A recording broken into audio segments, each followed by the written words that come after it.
Hey everybody, next up on our Dark of the Moon Deluxe Transformers video reviews is Roadbuster, one of the Wreckers.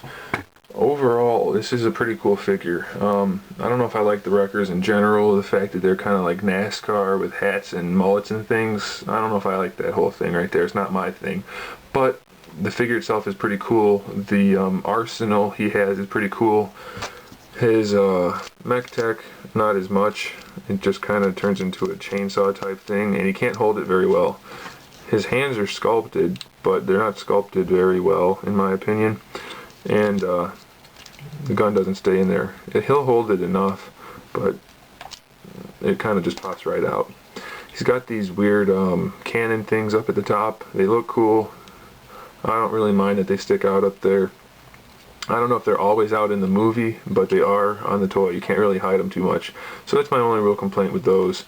He's got a good face sculpt. Like I said, he's got like a hat with a mullet. I don't care for that a whole lot, but the sculpt is there. It looks nice. It moves. It's on a ball joint. Minimal paint on the robot parts. His car mode has a good amount of paint. We'll get to that in a minute. And it does show through into the robot mode, so it's not so bad. I don't like that the arms are just covered by car paneling. Really detracts from the figure. Not a ton, but it's there. He's got really good shape to the body though. He's got good proportions. Minimal backpack really. I mean, it's there, but it doesn't stick out a whole lot, so it's not so bad. He kind of reminds me a lot of a Beast Machines figure from way back when called Mirage. I know it's not the Mirage that most people are familiar with, but the figure is very similar to that one. It was another car. And I like that one, and I like this one. Like I said, I could do without the whole NASCAR inspiration and a couple of the design things, but it's a pretty good figure overall.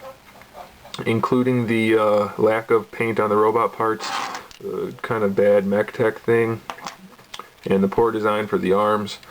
I'm going to give this robot mode a 7 out of 10. He's still a pretty good figure. Looks nice with the other ones, and he's got these cool guns up at the top. So 7 out of 10 for Roadbuster. Let's go ahead and get him transformed, and then we'll talk about his vehicle mode. Okay, we have Roadbuster transformed. Pretty nice car figure overall. Don't need the mech tech. A lot of detail in the paint. The cap even is painted to finish out the 8 there. A lot of writing and text on there. Looks like he could have come right out of the movie. Unfortunately, the headlights are just painted on. I know that's how NASCARs are, but they don't. It doesn't really transfer well on the figure. It doesn't look that great. It looks cheap. Taillights kind of the same way. They're not even molded. They're just painted on, so it doesn't look that great. There's no paint on the wheels. So it could be a little better. It's not terrible. This window has the mesh in it. This one's just the blue plastic. Nice little touch, not bad.